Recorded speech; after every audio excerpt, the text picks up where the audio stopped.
Par défaut, la barre d'outils de Photoshop est ancrée à gauche de l'écran de travail et s'affiche dans une colonne. Pour passer à deux colonnes, je clique sur la double flèche ici. Pour ancrer la barre d'outils à notre emplacement, je la prends ici et je l'amène et je la relâche quand il y a un trait vertical bleu.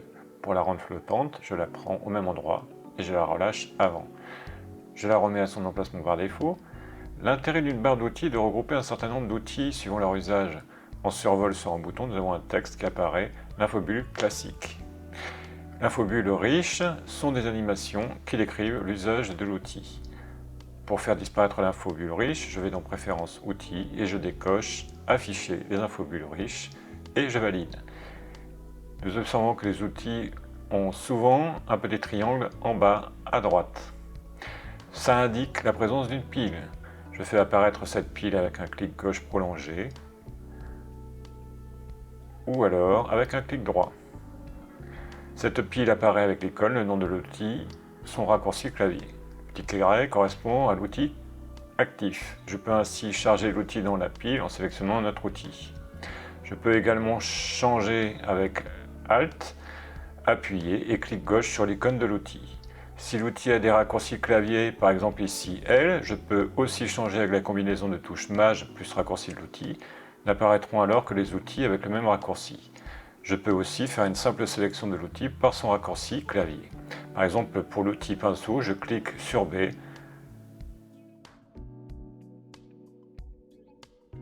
À chaque fois que je choisis un outil, j'ai en haut de l'écran la barre d'options qui se met à jour.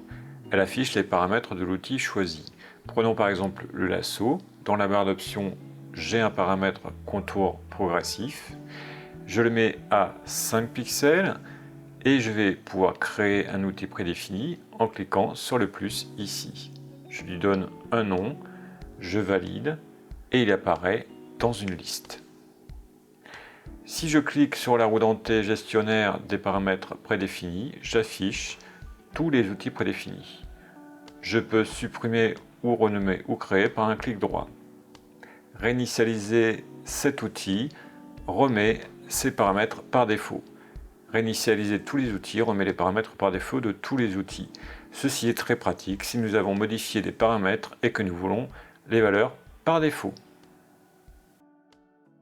La barre d'outils est personnalisable. Nous pouvons cliquer sur les trois petits points ici pour faire apparaître la fenêtre Modifier la barre d'outils. Sur la gauche, on a tous les outils présents dans la barre d'outils et à droite, les outils supplémentaires accessibles par le bouton trois petits points. Si je déplace cet outil et que je le mets ici, il va disparaître dans la barre d'outils. Pour le remettre, je le prends, je le mets sur une ligne, il va apparaître seul, et si je le mets dans le même bloc qu'un autre, je crée une pile. Le premier correspond dans haut de la pile. Je peux donc définir un certain nombre d'outils, ici je les ai tous. Et aussi attribuer un raccourci clavier, par exemple ici V devient A, l'outil emplacement sera appelé par A pour cette barre d'outils. Si je coche cette case, seuls les outils de la barre d'outils seront accessibles par raccourci clavier. Si je clique sur Restaurer, les paramètres par défaut, tous les outils passent à gauche.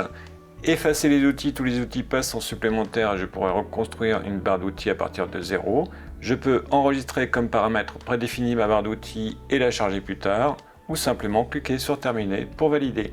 Dans la fenêtre en bas, nous pouvons aussi afficher, masquer les boutons sous la barre d'outils. Il vaut mieux les laisser tous activés.